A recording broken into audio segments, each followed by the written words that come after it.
Dr. Connor Oliveri, welcome to the show. Hey, thanks, buddy. Appreciate you having me. Of course, dude. Of course.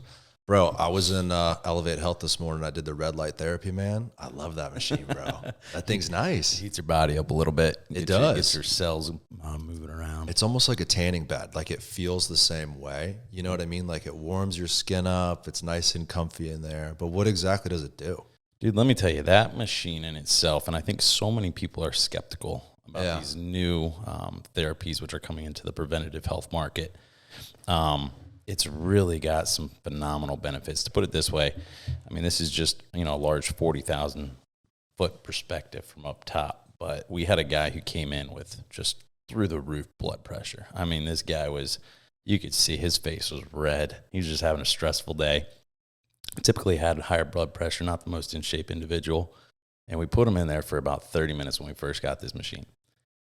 His blood pressure at the beginning, I want to say, was like 140/90. A little higher than normal, and when he was done with the machine, it was like 120/80. Like, holy shit. Right where it should be. It was even higher than 140/90. I don't know what it was, but it was high, and it regulated him back to normal. I mean, interesting. What it does is it essentially, the red light shines a spectrum of rays of light into your body, and our bodies are activated through cells, right? So we have tons of cells in our bodies. Each one of those cells has a mitochondria. It's like the powerhouse of the cell. I'm not sure if you remember that from biology in middle school. Everybody remembers it. So that mitochondria, that energy source inside that cell, gets stimulated by the light. So with this red light therapy, what it's doing is it's activating all the cells in your body to basically do what they need to do at a higher rate of healing, therapy, whatever you want to call it, to get your body into a good state of homeostasis or regulation. Interesting. And I mean, it's phenomenal. It's great for your skin. It's great for your circulation. It warms you up too. That's what I like about it. Like, right before I do the physical therapy, I usually do the red light. Gets you kind of loose and warm. You feel a little bit better. You're a little bit more awake. And then you go into the PT and they get you working good. That back area is awesome though. Those guys back there are great. I've got a problem with my mid back. And so what they'll do is they'll just give me these slow movements in my spine. And God, I've been going for 3 weeks now. And dude, it's a dramatic change. Like, I got to thank you, because I've had that issue, like we talked about, for a long time, since childhood. And the fact that I've been doing this for 3 weeks and it already feels so much better is fucking awesome. Hey, the shit that we got works, man. We've invested in our equipment. We've got some of the best stuff in the area. And that's something that I've always kind of not prided myself by, but wanted to have was the best stuff to help the people the most. Yeah. And so, we've got state-of-the-art equipment that it can do a lot. For sure, man. Yeah, your facility is very impressive. How did you kind of go from the idea of you're a chiropractor? Yep. I feel like most chiropractors are like a one-stop shop where you go in and they can fix back issues. Mm-hmm. But you've added in hyperbaric oxygen chamber, red light therapy, massages. Do you do like Botox and aesthetics and stuff like that too, right? Yep. A lot of stuff. So how did you just go from like, hey, I'm a chiropractor, to adding this entire spectrum of health solutions? So, I mean, when I first started out, I was working in the back of a doctor's office, and he was a chiropractor here in Tampa, and I, negotiated a deal with him on an independent contractor basis to where I could just basically use his room and his staff to do what I needed to do. And I did that for about 4 months and outgrew the space and just my abilities to work within his space. It just wasn't working. And so I went out and I found an executive suite that was about 250 square feet. It was right over here off of South Boulevard in Swan, actually, in the Hyde Park area, and just like a little business building. And we turned it into my first chiropractic office, started operating as Oliveri Chiropractic. And I worked there, and I did strictly chiropractic care for about 11 months. And I looked at my sister one day, and I said, is this it? Like, it was great. I mean, we had super low overhead. We're making a shit ton of money. But it wasn't really fulfilling. And I've always had that entrepreneurial side of myself to want to, like, really step shit up and create something unique. And I felt like, it was time for me to take that next step in my career to create a space that was more than just chiropractic care, that could help people from, multiple different facets. I love chiropractic and I think it's great, but there are so many other things that can help people, Yeah, and a lot of what you do, you have different people who are in their respective fields, and they're the experts on that, right? Like you have those physical therapy guys in the back. That's kind of like what they do. You have a woman in there. I haven't met her yet, but she seems to do more of the aesthetics and some of the massages and stuff like that. Yep. So we've kind of changed up our team over the last couple of months. I mean, naturally we've grown and we've separated from some people, and they've gone and done their own thing, which is great. All the power to them. The thing about business is relationships. People grow, right? And so currently we have myself as a chiropractic physician. We've got Dr. Morgan Miller, who's a chiropractic physician, also certified in acupuncture. Awesome. She does that underneath the red light therapy. Game changer. Wow. We've got Dr. Rose, who's a physical therapist. We've got Ron, who's a physical therapy assistant. And then I can't really say, but we have a rock star of a new medical aesthetics PA coming in. And she's going to be doing her operation out of our space. And we are super excited to have her. She's going to crush it. And that'll be Botox filler. And that's the Botox, the fillers, all the kind of beauty cosmetic side of things. Can't believe how much that shit costs. My wife does it, Cody. She's freaking, she's all on that train, man. Oh, shit. Sorry, Cody, but shout out, Cody. I feel for Garrett. I think you're a great person. As I do my girlfriend, but look, man, women you got to do what you got to do. Women are particular. They have to look a certain way. And let me tell you, dude, this is the way I look at it. Like, your mental health is just as important as your physical health. And if getting your lips all pretty and getting some, Botox, tighten yourself up, like, if that's what makes you feel mentally healthier, go do your thing, baby. That's what I tell her. I'm like, look, Cody, you can do whatever you want to do. Just don't cross that line. Yeah, there's the Dolly Parton line. Oh, there's a line. You don't want to even tread on that line. Oh yeah, it's a little bit, because a lot of it's like trendy, right? Like it's very trendy right now for women to get Botox and filler and have the big plumped up lips. How do you know that's not going to be a thing in 3-5 years? So I tell Cody, like, hey, take it easy. You know, don't. Well, let me tell you this too crazy. There's actually there are some healing capability, not healing capabilities, but therapeutic capabilities of Botox for things like TMJ. I mean, there's literally people that I know that were our previous nurse practitioner, even nurse practitioners out there, our dentist will actually give Botox to the masseter muscle, which people will clench their teeth at night, right? And TMJ, right? So temporomandibular jaw, right? So you have a joint in there, and you get TMJ from clenching your teeth at night, right? Or in general during the day. And what happens is it throws off that joint, and then that's when you get that clicking sound, right? So what they'll do is they'll take the Botox and they'll paralyze the masseter muscle, which normally is used to clench, and it basically allows everything to relax. The clenching kind of goes away. I think it's the masseter muscle. It might be the masseter or the buccinator. So it's not all for wrinkles then. No. Interesting. No. You can use it for other shit. Yeah. Wow, that must be exciting to kind of grow within your own brand to add that little component. There's so many more little, services you could add to your business, right? If I could have an Armature Works, which is every fucking service out there. Can you imagine? I would. I'm working on it. I'm gonna have something like that someday. Well, you already have the setup, right? Like, I love the way you walk in. You've got the beautiful lobby. You have individual rooms for specific things you need. Got your office, physical therapy in the back. It's a really cool setup, man.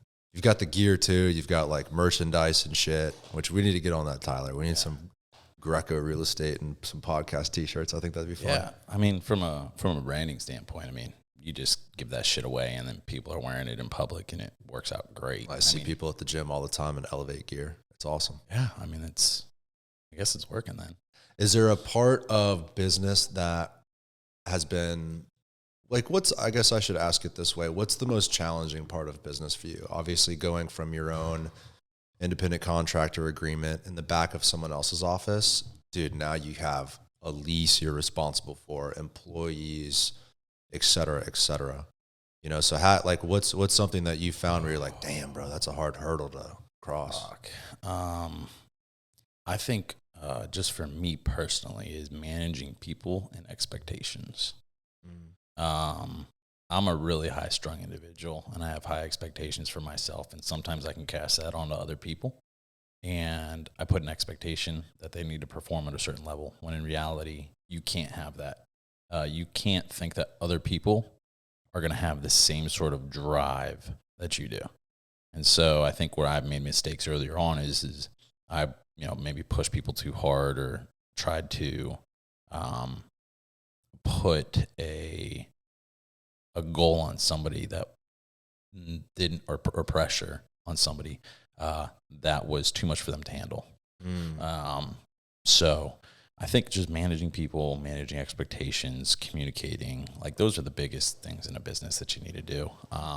And if you do them effectively, and if you create a really good team environment, and you can do those things well, everything else will follow. I think the business side of things has always come really naturally.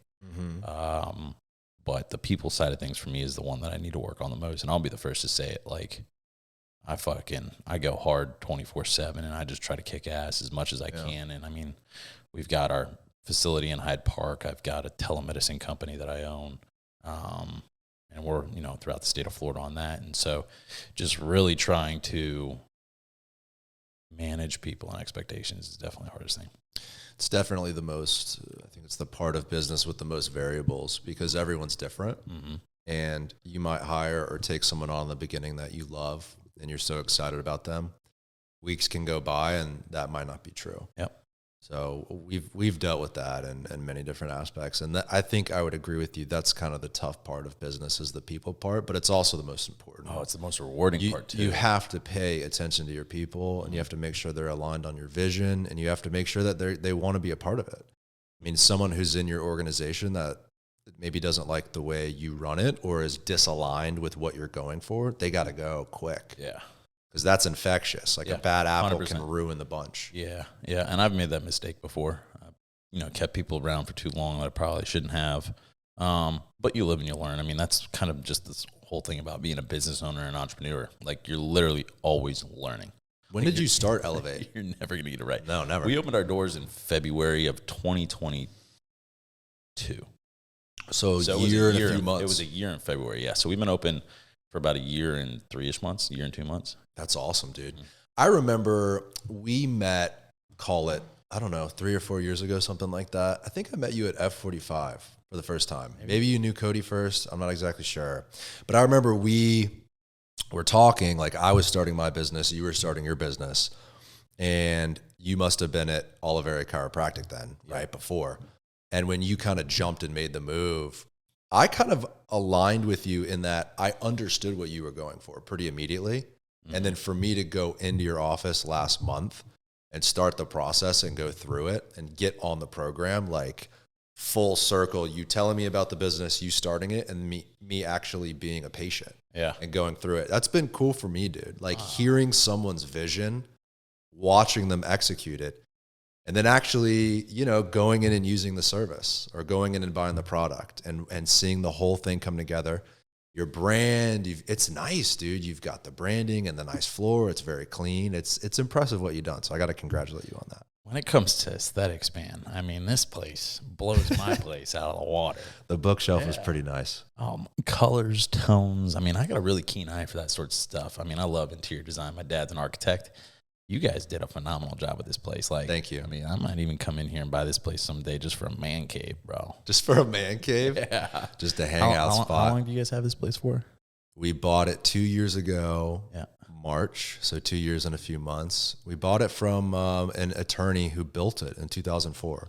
So the original owner. Okay. So the building's only 19 years old. Yeah. We bought it. It was like, you can see pictures of it online, but it was like the old early 2000s Mediterranean salmon, like orange color, like shitty yellow cherry floor. This bookshelf was like a cherry kind of color. Yeah. But we came in and like all the glass and the ceiling height was here. It had a lot of good bones to it. Yeah. And it was a ridiculous price. And the market wasn't too good back then. A lot of stuff sat on the market for a while, and this thing was sitting. And I was like, holy shit, man, what an opportunity. This thing's irreplaceable. It's newer construction. It's block. It's solid. It's got some good bones to it. Yeah. It looks like new construction now. Dude. Yeah. So I don't know what you guys did. I would love to see the befores. It's very simple. We did paint, trim, wood floor. That's literally it.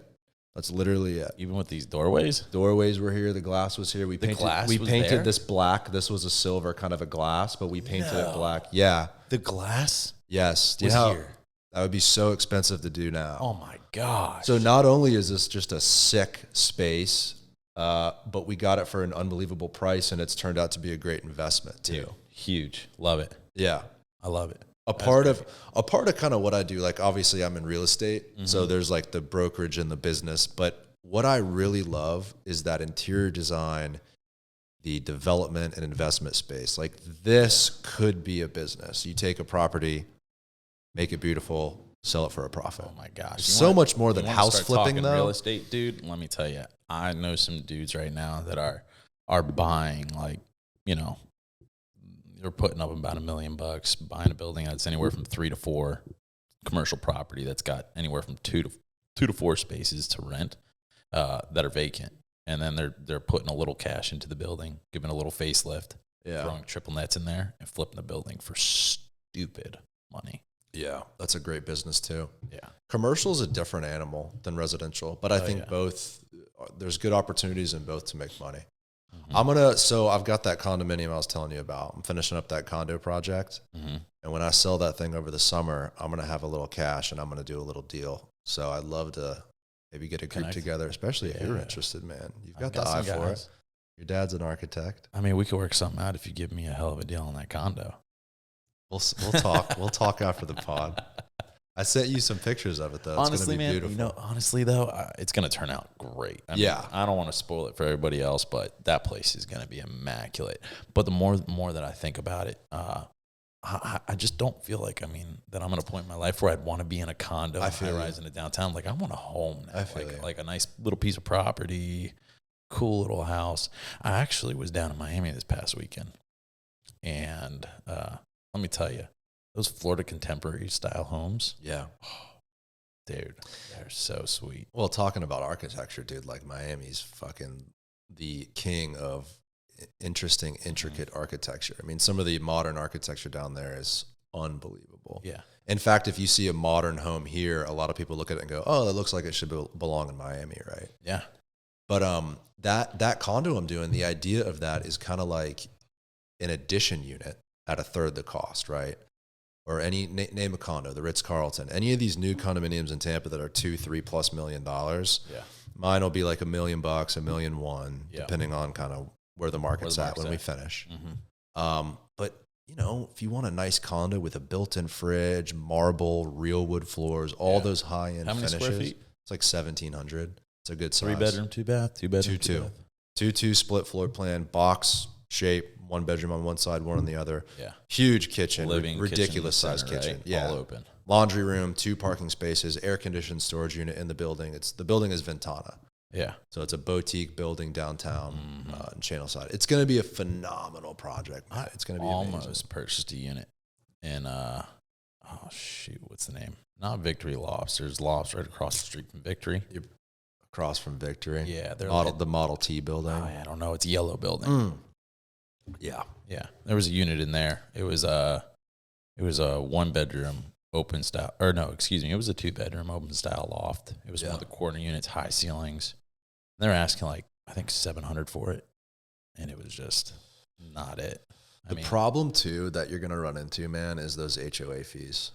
Dude, $1,000 a month in HOA. That's what fees. I pay. I pay $1,049 a month. Like, are you stupid. kidding me? Yeah, it's crazy. It's retarded. It screws up your mortgage too and your affordability. Not to be like that guy right now, but the rates, 3 or 4 months ago were just stupid. 5 months ago were stupid. So I was just, they're still high. You know what I mean? They're not back down to 2.5. Yeah, they're nowhere in the 3s either. You're talking high 5, 6 interest rate plus $1,000 a month HOA. It's just, we'll see what happens. I mean, I might run into an issue like that where I have a high level of interest and people have a $200,000-$300,000 down payment and they're ready to go, but that HOA fee kind of knocks them out of the affordability. So I don't know what it'll sell for, but I gotta sell it, and I'm gonna put it at a good price and see what happens. Yeah, I mean, listen, I've got my loft in Hyde Park right now. Yeah, you're good. You're chilling. That. I love that. Like, I mean, I was living down in Bayshore Beautiful for a little while. I spent like 2 or 3 years in this little unit that was it was like a quadplex, so 2 upper units, 2 lower units, in a really old, Victorian style home. Yeah. That a group came and bought and turned into apartments, and we were there I was there for like 3 years. And then I dipped out of there, and I got my place in Hyde Park. And Well, you're in such a good location. I mean, Hyde Park is amazing. You probably don't walk to your office, but you could. If I wanted to. But Definitely not this time of year. Dude, swamp ass to the max. Last thing I need to do is show up to the office. For just real. a sweaty rag. It's so fucking hot lately. Holy shit, man. Today was decent. Yeah. But damn, the past few days were hot as shit, man. Yeah. And I got a baby coming. I feel bad for my wife, man. Imagine giving birth Shout and then out like Cody, man. Shout out Cody, She's about dude. to pop one out. She really is. We had a doctor's appointment today. Doctor's like, hey man, could be next week, could be the week after, but it's gonna be soon. I'm like, oh shit, man. My life is gonna change. It's crazy. You need to get that boys' night in soon then. That's for sure. Okay. That's for damn sure. Put that on the calendar. We should have brought out the whiskey, dude. It's only like 1 o'clock though, so I feel like we're not. That might not be appropriate. 2 o'clock on a Tuesday. I might have to do some business. I don't really after think there's this. ever a bad time to drink whiskey. I mean, I do have to go see patients though, so that's true. Yeah. Yeah. Hey, sorry, I snapped your back. I'm a little toasted from the pod we did. Let's talk about chiropractic. Chiropractic or chiropractic? Chiropractic medicine. There you go. There it is. Well, what? Well, no, isn't it chiropractic? No. How do you? I don't know where you came up with that word. Chiropractic. Chiropractic. Got it. Note taken. That I had always thought it was only about cracking backs. Okay, this is just naive. I had never been before I went to you. Listen, it's not naive. 90% of the population thinks that. Yeah. Can you explain kind of what's involved in the actual degree and the education process? Because you're Dr. Oliveri, right? Yes. And how does that all kind of work? Well, in the state of Florida, we are considered primary care physicians, right? So we have to be able to diagnose any healthcare condition that comes into our office. Now, we might not be able to treat it, but we have to be able to refer to the appropriate provider who could treat it, whether that's primary care, a rheumatologist, anything. We can send out for it. But chiropractic, a lot of people think it is just about cracking the backs. They really don't understand why you're getting an adjustment.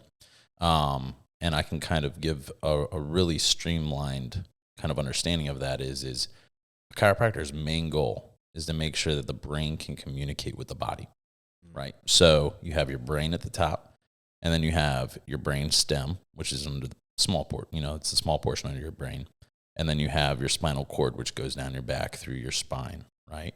And so the whole concept of chiropractic is if any of those vertebrae or those spines, right, in the lower portion are misaligned, it's going to throw off your body's or your brain's capability to communicate with your body. Because it pinches a nerve. Because it pinches a nerve. So big picture, you've got your brain, you've got your brain stem, and then you've got your spinal cord, right? Brain sends a message down through the brain stem all the way down the spinal cord, right? The message goes out from the spinal cord into different organs and organ systems. So you have a bunch of nerves that come off that spinal cord, right? Those organs or organ systems, such as your liver, your heart, whatever that may be, is doing something. And then it's sending feedback back up to the brain so the brain can regulate that body. So it's a cycle, right? So it starts the brain, goes down through, out to the body, back up through the spinal cord, and back to the brain.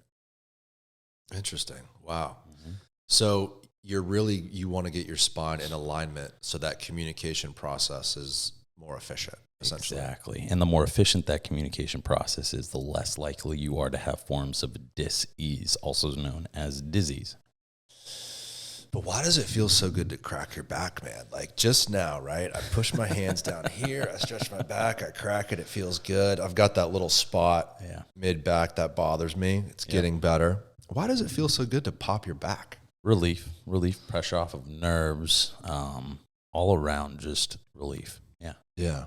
I mean, relief. You're sitting right now, right? So almost 90% of the time, somebody's either sitting or standing during the day. Our bodies were not designed. I mean, they were designed to do that, but there's going to be a form of compression, right, on your spine and on your body, right? And so as the day goes on, there's a little bit of pressure and tension that's created, and then you go to sleep at night, and your body can kind of decompress. A lot of people don't know this, but when you wake up in the morning, you're actually taller than when you are midday. Weird. Fun fact. Interesting. Now, what exactly is your back cracking? It's not the bones breaking or cracking or anything like that. So what is it? I love these questions, man. This is phenomenal. This guy is just really getting in there today. Dude, we're getting great questions. If we had some whiskey right now, you could see. We got beer left over from the grand opening. No. So, so what is the cracking sound? All right, in simple terms, right? I'm trying to keep this really easy for our listeners to understand. I mean, dude, I'm talking about chiropractic and shit. So the more simple, the better. Chiropractic. Damn it, Garrett, get it right. No, I'm making a joke. It is gas releasing from the joints. So gas. Yep. So your body builds up different sorts of gases in the joints, right? Just through movement, mobility. These are just natural byproducts of being a human being, cells, and having these parts of your body that have spaces or liquids, etc., that can create different sorts of I don't know what the word is, properties, right? And so in a joint, when you have that popping sound, so like you take your finger, right, and it pops, right? What happens is there was a little bit of gas in that joint, and as I moved that gas or that little bubble around, it released. So the pressure buildup of the gas, fluid, whatever it is. Natural byproduct. So all that pressure in there, boom, and relieving that pressure. That's why it feels so good. It allows the ligaments to relax, tendons, muscles, all that stuff. Interesting. And then adding on all of these other things you do in combination with chiropractic medicine is kind of your approach to whatever, I guess, spinal issue someone has. Like for me, you said, hey, you have this issue, we're going to throw the kitchen sink at it. Is that typically how you work with patients? Everybody. Yeah. Why would I want to go through a process of elimination if I can just throw everything at it at the start and see if that works? Well, everything you do, I guess, besides acupuncture is non-invasive, right? Like you're not going to hurt someone by putting them in hyperbaric oxygen chamber unless they have sinus issues or some pressure sensitivity. Yeah, I mean, there's certain things that you don't want to put people into that for, whether it's a cardiovascular issue or they're claustrophobia. Lots of different things. Yeah. So you have to be kind of careful. That hyperbaric oxygen chamber, though, that was kind of fun. I did that last week. Just chilled, listened to music, felt not too different, but what are the benefits to that?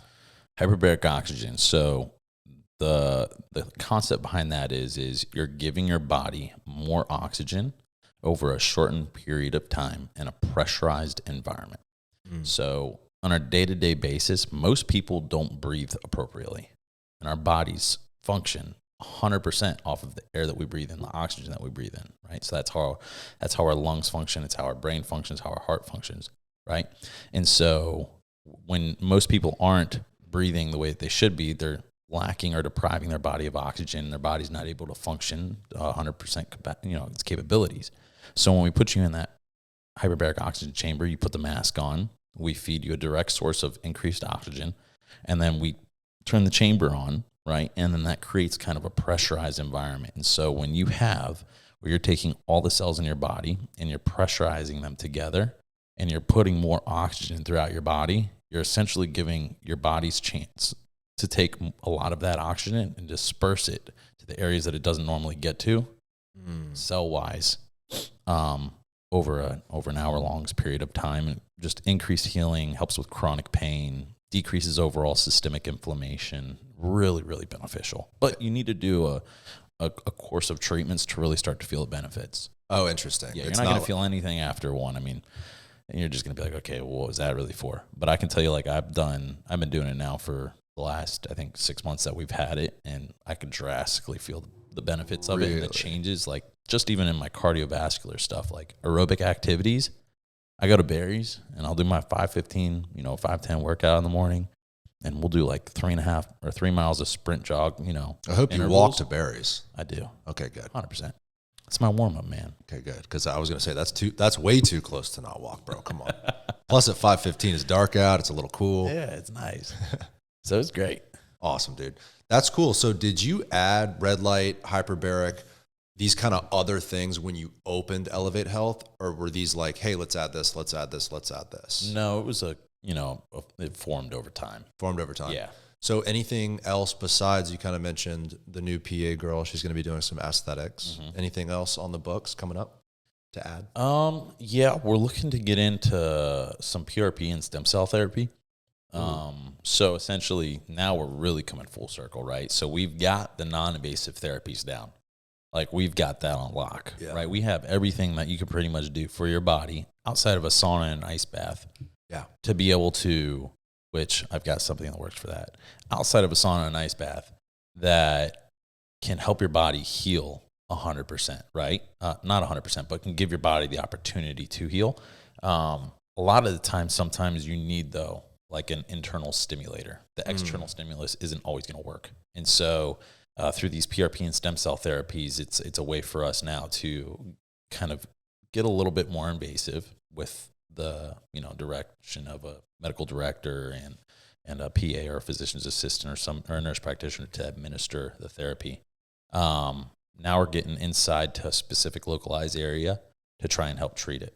Interesting. And then I wanted to ask about, kind of on that note, sauna and cold plunge. Those are hugely popular. What's kind of the deal with not having those currently at Elevate? You working on getting them? Yeah, no. I see what you're doing here. We don't currently have them, but I've got some things in the works to where we could be implementing those therapies somewhere else here in the Tampa Bay region. If Beautiful. It all plays out. Got it. But I would like, it'd be ideal if we could have it all under one roof. Unfortunately, our current facility is just not designed to where we have the plumbing. So that was kind of the thought, the infrastructure itself. It doesn't have the capabilities to house that. I wanted to ask you too about cryotherapy. Yeah. Do you have any experience with that or know anything about that? I do. I've done it before. Yeah. I used to do it quite a bit. I think it's great. I mean, you're putting your body into extremely cold temperature for a short period of time and just shocking it. No different than an ice bath. Okay.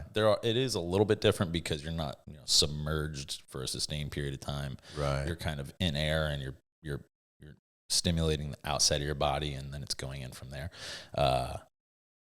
It's okay. It's okay. I've wanted to try either one of those. Mostly the cold plunge. To me, it's so much more than a physical therapy and a physical benefit. It's almost like a mental toughness trainer too, which I think is really, really cool. Mm-hmm. I think if you can train your mind and body at the same time, like, why not? The mind that plays as much of a role in healing as your body as hold on. Let's redo this one. Your mind plays as much as a role in healing your body as your body plays a role in healing your body. Well, there's the weird placebo effect thing where if you think you're getting better, you will get better. Oh yeah. I mean, there's books on that. There's research on that. Tons of it. Which is crazy to think about. Have you thought about implementing some sort of I don't know if it would be therapy, like mental therapy, but some sort of a coaching system, business you can add on to Elevate that's like, hey, like positive mindset, whatever that may be. Yeah, that would be cool. We've got our podcast that's rocking and rolling now, and I think the best way that we can tackle that, it's not necessarily something that we can have in-house, but getting people who are educated in that field onto my podcast and have them reach our clientele base and our users to explain to them different ways that they can help themselves mentally. That's an easy way to plug it in, right? Yeah. Just have the podcast. Hey, check it out. Different information on there. That's awesome, dude. Yep. Wow. So do you plan on, let's talk like business, right? Elevate Health. Do you plan on opening up other facilities and other locations in other cities? Yeah. Great question. I think we're really just kind of seeing how things go right now with this one facility, fine tuning it. I think a lot of problems with entrepreneurs is they want shit to happen overnight. I have learned that I thought that that's how it was going to go. And it takes a long time or longer than you think to build a really sustainable business with good profit margins and figuring out what the best model is for what you're trying to accomplish. And so I'd say probably we're going to give this facility about another year to really fine tune it. And what happens after that will happen after that. I mean, we've had discussions about franchising it. We've had discussions about, doing different sorts of things with our facility, opening up multiple locations in the state of Florida with other physicians. I think it's just kind of one of those things where you kind of see where it goes. Yeah. What kind of in the beginning did you have that mindset of quick, I want it to happen now, and you've developed that over the past kind of year and a half? Because you mentioned like, hey, it didn't really happen as quickly as I thought it would in the beginning. Is that something particular in your business that you can talk about? Well, I mean, fortunately for us, thankful to the man up above, but we really hit it hard out of the gates, and we saw success right out of the gates. Yeah. Obviously, your first couple of months in any business, you're going to be below your bottom line, right? Because you invested in equipment and different things to provide that space, right? And so then as time goes on, you're able to kind of level yourself out, and then you get into the green, right? So you start in the red, you get to the yellow, then you get into the green. But getting to the green is not going to happen in 2 months, 3 months, unless you have like a really good business model. That's a service type business. It takes, 6 months. Yeah. Ish. It took us about, I'd say probably 3 months, 4 months. It's not bad. Yeah. Most businesses don't make money for a few years. Yeah, no, we broke even first year. That's phenomenal. Yeah, I'll say that. I mean, we had a really good first year. That's good. Well, you guys did a lot of upfront marketing and advertising, a lot on social, I remember. You got some good influencers in there. Yeah. You guys put a lot of attention and eyes on your brand. And I think by the time you opened, anyone our age, 25 to 35, maybe knew about it. Mm-hmm. So I think that was a lot of your success. It would have been hard to open 20 years ago probably, right? Because then you're just working on sign exposure, magazine advertising. Social media changed the game. I mean, nowadays, that's just for anybody that's listening to this podcast right now. If you have a business, get it on social media and push it on social media, and have your family and your friends push it, because that's the first thing that anybody looks at when they're trying to find out information about something or somebody. Mm-hmm. You go directly to Instagram. Yeah. So, yeah, we've done a lot of that too, and on the podcast. Like it's been really interesting to put the podcast, some of the short form and some clips, and just some other posts on social. Like people find the podcast on YouTube and Spotify from social media. Yeah, and I think in the same way, no matter what you're selling, whether it's a product or a service, getting on social is key. It's free advertising. Why not, right? 100%. That's awesome, dude. So I want to talk to you about the process of actually going in and getting your adjustments done. We've kind of talked about literally what that is, which is realigning your spine, releasing that gas and fluid, and making sure you're all popped, everything's aligned, good to go. The first thing you do is you press on I guess it's pelvis. Yep. Is that me specifically, or do you do that with every patient that comes in as kind of the first thing you do? It depends. So each patient has a primary complaint, right? So they come in and they'll say, hey, this is bothering me. That becomes our number one main focus, right? And then they'll typically have secondary or tertiary complaints. So second or third complaints based off of, this is kind of bothering me. This is kind of bothering me. For you specifically, you came in and your primary complaint was mid-back pain, right? Now, mid-back pain can be of one of three things. It could be coming directly from your mid-back. It could be dysfunction in your upper back, or it could be dysfunction in your lower back or hips. As we went through our exam with you, we discovered that it was a dysfunction in your lower body. So in your hips, your lower back, and it was stemming up to your mid-back. So as time has gone on, with you specifically, I've worked on your hips and your lower extremities, right, to make sure that we're working from the ground up, right? So your lower body is where it needs to be. And then we go up to your mid-back and we work on your mid-back, right? So a lot of people think, oh, I'm hurting right here, so the problem must be right here. Mm-hmm. But what they don't realize is that the body's one full unit, and you could have shit that's going on in another part of your body, and it's affecting what's really bothering you. Interesting, yeah. Yeah, I had always thought, it's in my, mid-back, and I have to get on the foam roller and only hit that spot. Yeah. But I did that for years, and it never got better. And already in 3 weeks, I feel great. So you clearly know what you're doing, Dr. Rao. I mean, I'd hope so.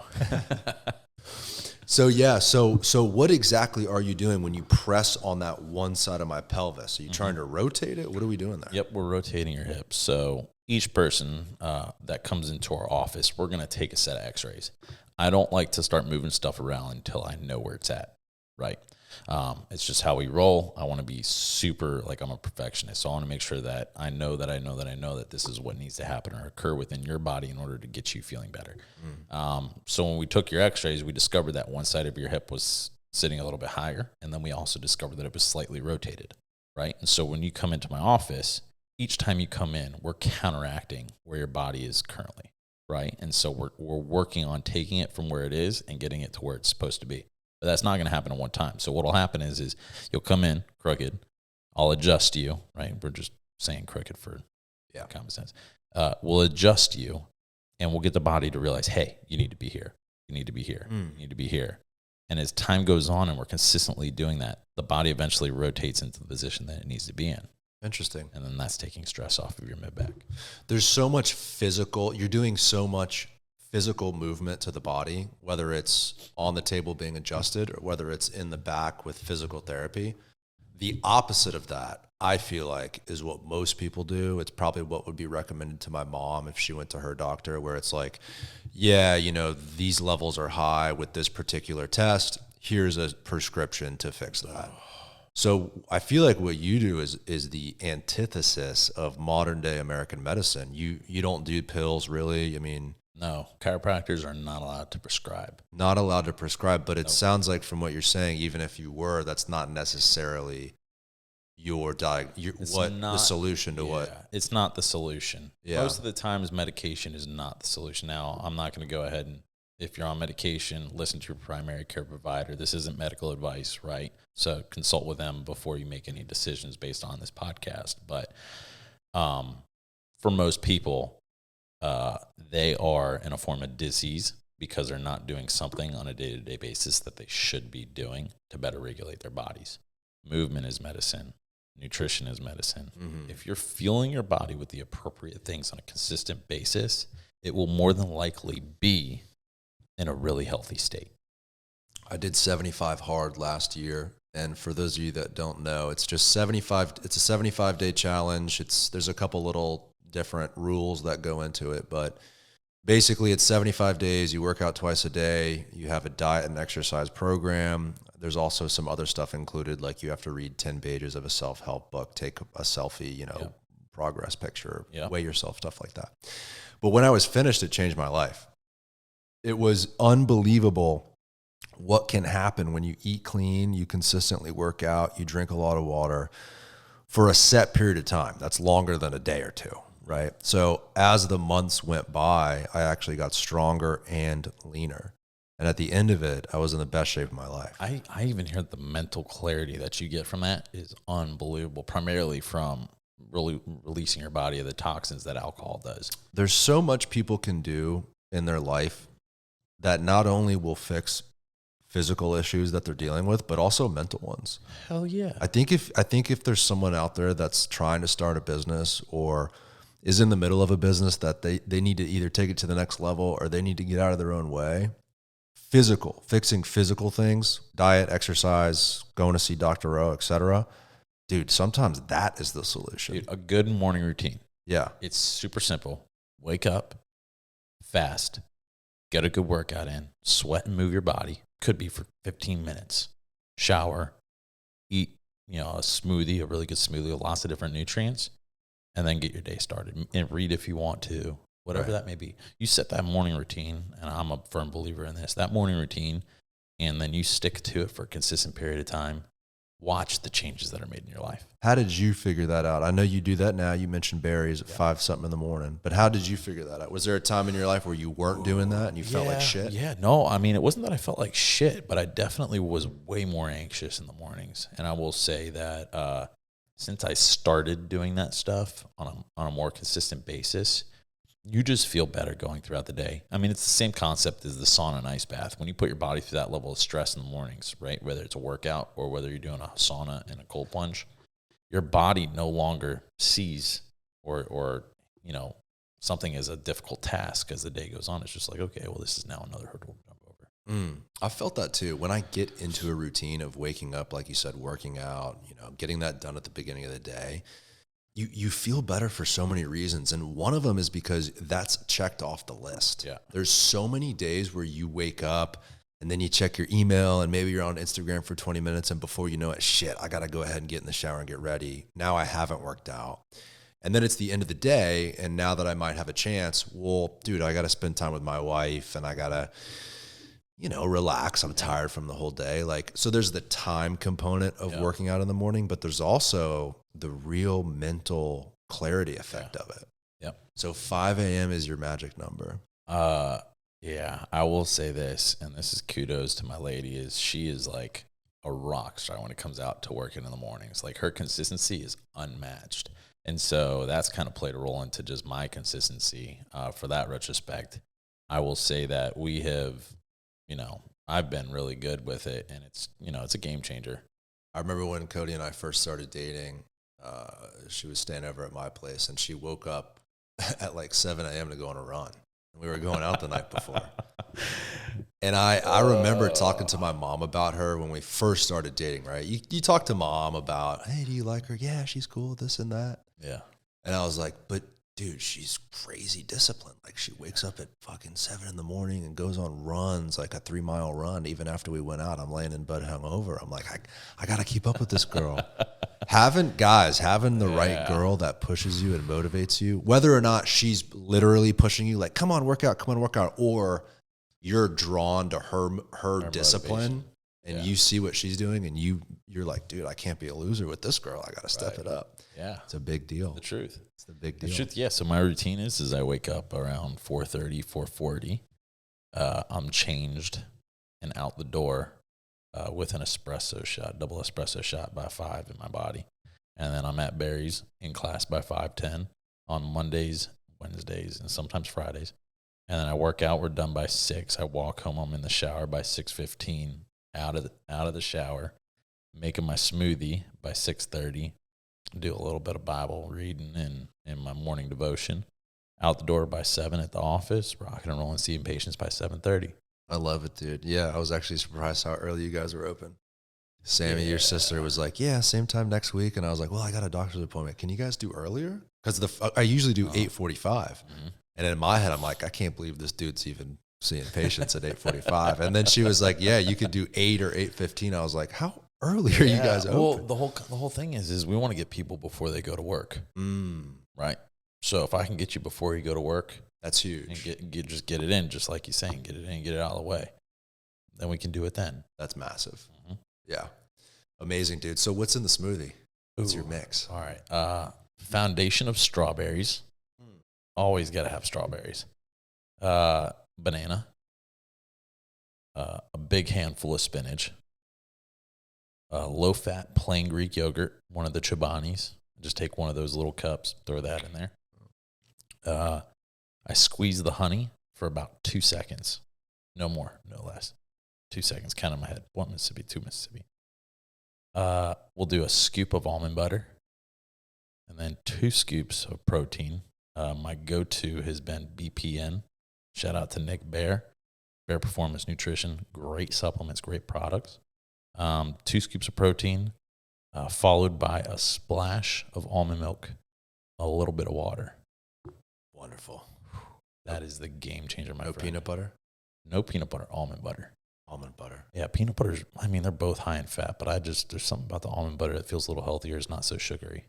Yeah, peanut butter's so good. Oh, man, I could jack up some peanut butter. This one over here, producer Stump. Oh my God, you should see the protein shakes he gets from freaking Smoothie King. They might as well be milkshakes, dude. Oh man, what's it called, Tyler? The Hulk? The Hulk, bro. It's literally like, I think it's 2,000 calories, seriously, in the 40 ounce. He's like, bro, I drink this and then I'm good. I don't have to eat. It's like, okay, but it's protein powder and ice cream, bro. I think they literally put ice cream in it, don't they? Peanut butter ice cream. It's a weight gainer. Yeah, bro. I can't do that. I can't do that. I mean, I used to, but I'm a thick guy naturally. I really am. Like short stuff. I'm not super short. Like 5'11", 5'10". But I got a thicker build and trying to lean down. Yeah. So I see you're doing a lot of cycling too. What's the plan? Are you trying to do a race? No. You just like it? Yeah. I do it on Saturday mornings. So Saturday mornings, I try to do my cardio. I haven't been as consistent with it recently. So the goal was originally to do an Ironman in November in Panama City, right? Did a marathon in January and said, first one, fuck this. I'm not going to go ahead and Did you finish it? Yeah. I did my first marathon in January, 26.2 miles. It was a Clearwater marathon with All Day Running Company. Jesse Isler hosted, Devin Levesque. It's their company. Awesome marathon. Great experience. Good time with those guys. But after running 26.2 miles, I very quickly realized that I was not built for endurance. I was built for strength. And so that Ironman in November, that is not going to be happening. Good Lord. Well, what exactly is an Ironman? Refresh my memory. 2.2 mile swim. I think it's 2.2, somewhere around there. 126 mile bike, I think, or 130. And then it's a 26.2 mile run. So you're swimming close to 2.5 miles. You're biking 120 something miles, 130 miles. And then you run running a marathon. That's so crazy. I mean, to anybody who's completed one of those, it's a feat. I mean, I think that I could do it. Yeah. With like a year's worth of training, dropping maybe like 25, 30 pounds, and being really strict. At this point in time in my life, I have other priorities. I feel you. So, yeah. Well, it would be a lot. I mean, that would be a serious dedication. Dude, it's like a full-time job training. For that, your training schedule for that it's like, I mean, you're spending at least 2 to 4 hours a day training. There's a guy, Dr. Gills. He owns it's an eye institute over in Palm Harbor. He's the founder of the Ironman, right? So he started the company. This guy did an Ironman back to back. Back to back? Back to back, bro. That's some He did David 2 Goggins Ironmans shit. Back to back. So he did that 2.2 whatever mile swim, 130-ish or 20-something mile bike, a marathon, and then went back and did another swim, another 100-something mile bike, and a finish marathon. It's fucking insane. I was in Boston not for the Boston Marathon. We went on a little early Mother's Day trip up to Boston. It was incredible. But the day we left was Monday, the day of the Boston Marathon. So a lot of the runners were finishing up when we were leaving. Yep. And I talked to a couple of them in the hotel. And I'm like, how you feeling, dude? Like, holy shit. You know, you look pretty good. And this guy's like, oh, I travel around the country and do these all the time. Like, I just did an Ironman last week. And now I'm doing this. Like, these guys are built different. Runners are built different, and it doesn't matter what your body type is, bro. Let me tell you, when I did my marathon, they have a look though, like the bone structure. Some of these guys, like you can look at them and be like, "You're a runner." Dude, when I did my marathon in January, I shit you not, I was on like mile 18. I had like an 82-year-old woman passing me. I'm not even kidding you. And that's when Connor Oliveri decided, you know what? Maybe marathons aren't for me. Not for me. But it was honestly one of the most humbling things in my entire life. Because as she was running past me, she was cheering me on, and then and then she still beat me. She outran me. All right, but this is a woman who's been doing them her whole life. Did you run the whole time? Ultra marathons. Did I run the whole time? Yeah. No. Yeah.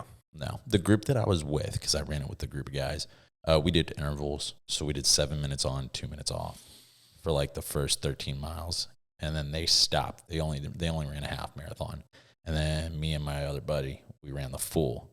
And so I think I ran like the next 4 miles straight. So I got to like 17 or 18 and I hit a wall and started to cramp up. And at that point it was nutritional management, electrolyte management, and just figuring out how to go ahead and get through it without cramping. You finished the damn thing. Yeah. I don't care if you crawl or you walk a freaking marathon. That's a feat to go that far. I would encourage everybody to try and do something like that one time in their life. And I say it in my videos. It's so significant. Mm-hmm. I think the most I've ever done is like a 5K, a marathon. You know, you do a 5K and you get finished with it and you think a marathon's impossible. You really do. And I'm sure while you're running the marathon, like when you hit 17 or 18, I bet you're like, dude, like how am I going to finish this thing? But you did. Mm-hmm. And that's part of the reason why everyone should do it. Yeah, I mean, it's more about the mental feat and bettering yourself as a human being, because you're going to encounter so many obstacles in life. And you're going to have to come to that point where you're either going to be like, I'm just going to lie down. I'm just going to give up. I'm just going to, I can't get past this. I'm not strong enough. It's not worth it. And you have to kind of tackle that inner bitch inside of yourself and say, you know what? Life is always going to throw me shit. And no matter what kind of shit it throws me, I'm going to continue to push through it. And I'm going to continue to become the version of myself that I know I want to be. And I'm not going to go ahead and die now. Yeah. There's frustration in anything that anyone does, whether it's running a marathon, whether it has anything to do with physical activity or in business or even in school. I mean, I remember in school, I did a semester of law school, fall 2020. And at the end of it, and I did pretty well, but at the end of it, I was just thinking like, dude, you can either spend your time grinding homework or grinding business, but either way you're grinding. Mm-hmm.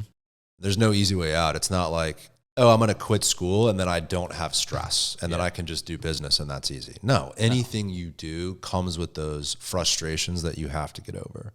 Absolutely. So get used to it. 100%. I want to talk to you about a business that you mentioned. It's some sort of a telehealth business that you own. Can you explain that? Yeah. So, oh man, still in our startup phases. We started last November, myself and a medical doctor. He was a pretty well-known orthopedic surgeon in the Tampa Bay Area. I can't go into too much detail about the company itself, just because we've just got a lot going on with it. But he ended up passing away unexpectedly. And so we've been having to navigate those roads. But what the company does is we help males with testosterone hormone therapy. And we help females and males with weight loss therapy, right? And so I really wasn't the biggest proponent of these therapies, right? Back, I'd say, a year ago. But as I started to do a little bit more research on them prior to doing things with my partner, I found that there is a time and a place for everything. And with men, as you get older, your testosterone levels start to decrease, and you need to substitute that, because if you don't substitute it, your body can actually have negative effects. And then the weight loss therapy, that one actually came into play when somebody close to me that I knew was medicated for certain problems with their blood work, such as their cholesterol, blood pressure, that sort of thing. And they weren't necessarily living the best lifestyle when it came to their food consumption. And so we got them on a weight loss medication, which is typically prescribed for diabetes. And what this weight loss medication does is an appetite suppressant. So what it does is it decreases your body's desire to want to consume food. And so we decreased the levels of food consumption for this specific person. We did pre-blood work, got them on the medication, and then post-blood work, right? The post-blood work results compared to the pre-blood work results after a 3-month, 10 to 12-week cycle of this weight loss medication was astronomical. Wow. I mean, their levels were way more regulated. And what it all came down to was their food consumption and the types of foods that they were consuming. They were over-consuming shitty foods. And typical medicine, unfortunately, was, hey, let's give you a cholesterol medication because your cholesterol's high. Hey, let's give you the blood pressure medication because your blood pressure's high. Let's do all these different things and throw that at it. When in reality, they just needed to take this one thing and get their bodies, to where it should be. Now, I'm not saying that that's how it's going to be for every patient, right? And I'm not a medical doctor, so I'm not the one that's actually overseeing these therapies. But this is what my business partner and his mid-level physicians were doing, and these were the results that we were getting. And so I want to be a part of anything that's going to help people become healthier. And this was definitely something. And so we're continuing to proceed forward with that. Awesome. And just kind of seeing where it goes. But it's super convenient, and it's a telemedicine company. So there's really no in-person appointments. There is for the lab work, for males for blood work, females for blood work if we need it. But there are some federal laws, rules, and regulations that are being set into place to where we may need an initial in-person appointment for the testosterone therapy. So, right, yeah. So we're just trying to, we're pivoting. Yeah. It's just kind of how things go. Yeah, the pandemic changed a lot, right? That's where kind of telemedicine exploded. Yeah. In a big, big way. Yep. I think that'd be really popular because you could implement some of the stuff that we've talked about today, some of the stuff at Elevate, like whether it's an at-home exercise you can do to fix a specific problem you have or whatever that may be. Yeah. No, it's fun. Amazing, dude. Well, listen, it's 2:30. We got to wrap this up. Now you got to get going. Man, time flew by. You got backs to crack, people to help. Yeah. I appreciate you having me, man. Absolutely, dude. Of course. How can people find you? Yeah, so if you'd like to go ahead and get tapped into what we do, or myself personally, you can find my Instagram. That's going to be at Dr. Oliveri, at dr.oliveri. Or you can find our business page, which is at Elevate Health Facilities. You can also find us on our website, elevatehealthfacilities.com. And if you're interested in the weight loss or the testosterone stuff, that's going to be Elevate Health Medical. Beautiful. All right, everybody, go see Dr. O. Bye-bye. Thank you.